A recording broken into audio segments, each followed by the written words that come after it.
There we go. Hello, this is Ian Noel Camilotes for CEntertainmentMedia, and this is ChatterBox.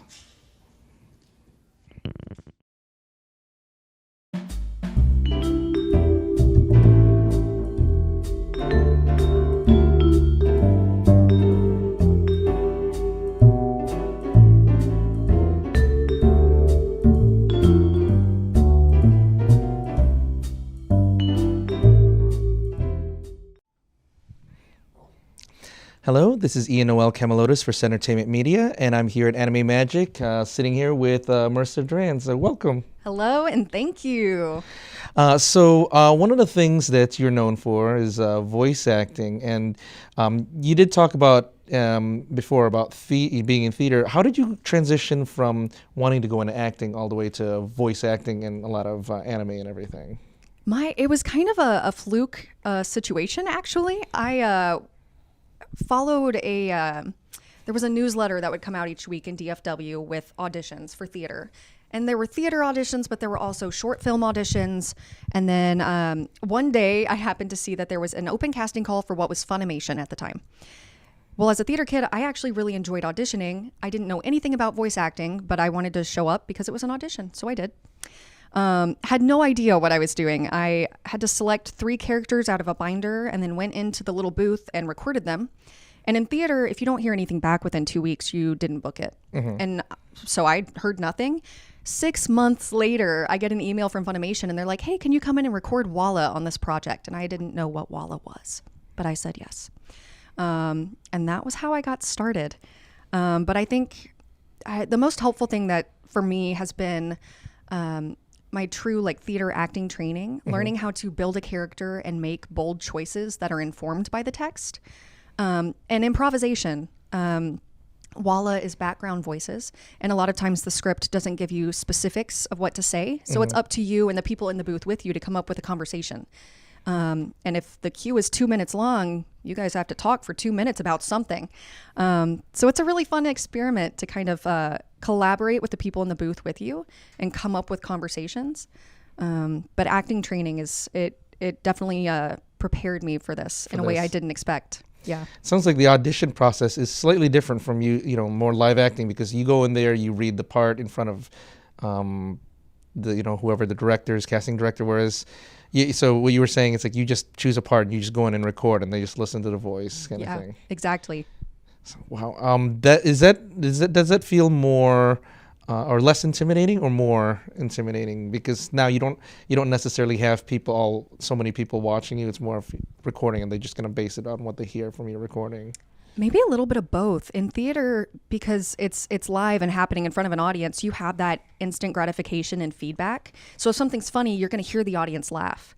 But in the booth, you might hear the director chuckle, but otherwise it's up to you to kind of decide whether or not you felt that was good, mm-hmm. and for the director to decide whether or not that was good. And then you just hope that the folks watching at home a week later enjoy what you put down.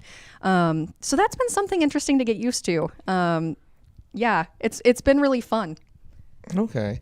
Well, what were some of the approaches to acting that you did for theater training that you brought over to voice acting then? Great question. So it's interesting. My 6th grade theater teacher, Miss J, she was a big proponent of proper diction and enunciation. So I really had that drilled into my head from the time I was in middle school, which is really funny.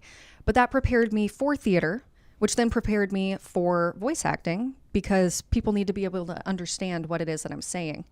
And I never realized how important that was until then. I think the next biggest thing was in college, I took a realism acting class with Dr. Walsh. And it was essentially improvisation. He would give us a starting line, and then we would just have to have a conversation on the couch. We would have to decide our characters, their relationship, and all of this on the fly.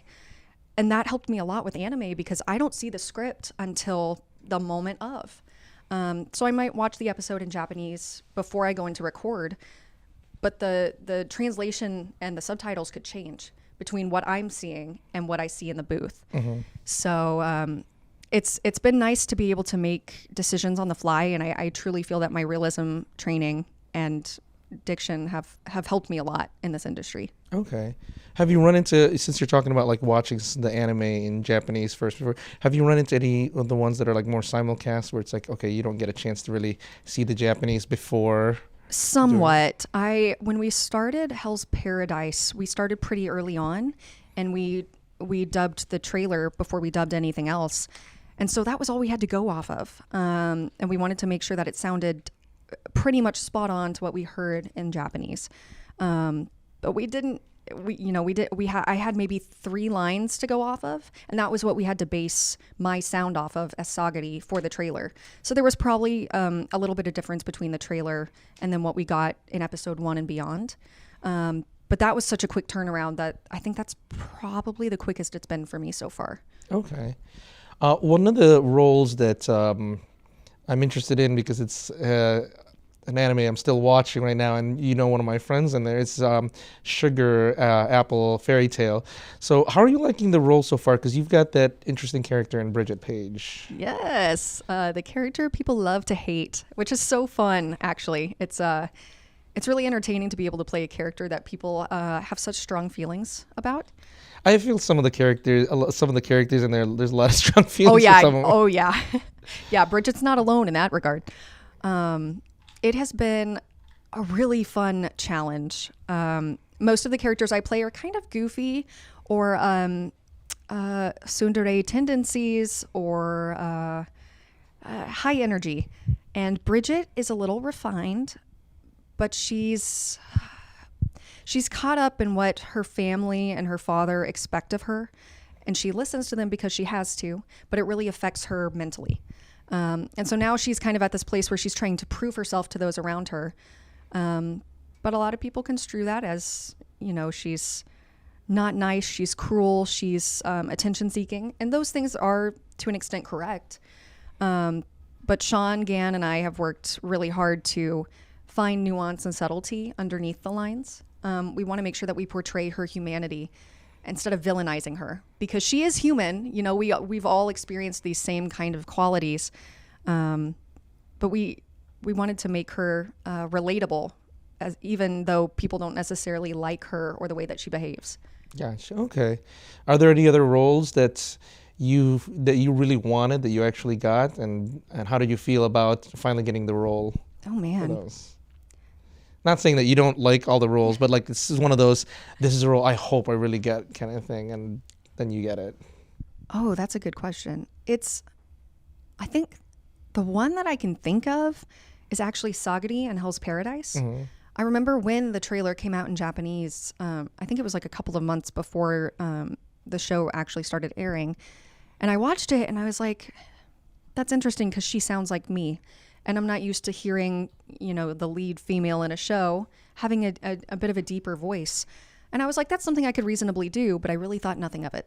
And then lo and behold, got an email and was like, hey, we want you to play this role. And I was completely stunned because it was something I was really excited about, but never in a million years thought I would book. And then it happened. And it was a fabulous journey. Okay. Well, one last question I like to ask all my guests, especially in the voice acting realm, is for anyone that wants to get into voice acting, and you had your own journey to it, what advice do you have for anyone that wants to get into voice acting or acting in general, but especially for voice acting? I love that question. It's always a good one. Acting training or coaching is going to be your best friend. I truly believe that my theater training is what best prepared me for this industry, because it's voice acting. Being able to build a character, make bold choices that are informed by the text, being able to improv and come up with things on the fly, those are such important skills to have in the voice acting industry. I'm trying to think what else. A lot of people, because I know that there are voiceover classes that you can take. Those are great. But also really dive into the true acting portion. Find local theater auditions and audition for those plays, just for experience. Practice reading books aloud, as silly as that might sound. And then practicing different voices, or even I sometimes mimic commercials in the car.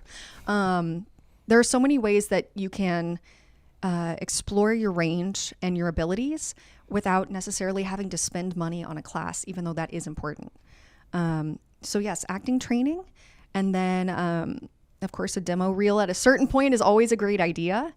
And then there is a Discord server called Voice Acting Club that I always recommend.